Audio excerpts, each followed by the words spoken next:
Now this is how we can allow paste on the iPhone. So for example, I open up the Google Maps, which I think is a good example.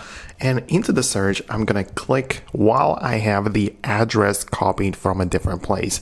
And as you can see, it asks me if I want to allow paste or not allow paste.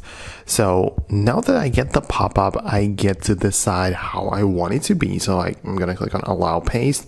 And as you can see, I can already tap on it and it pastes the address which I copied, right? So that is the first step to get there. You at first have to get to a situation where you need to paste something to get the pop-up.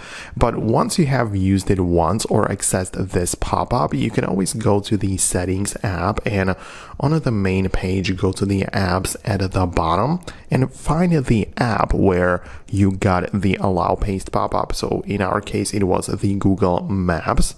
So you have to scroll through it and find it like this. And now this option is going to be part of the settings list, right? So as you can see, paste from other apps.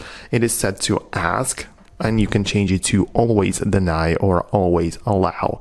So this is how you can change it or allow it and not allow it however you like it.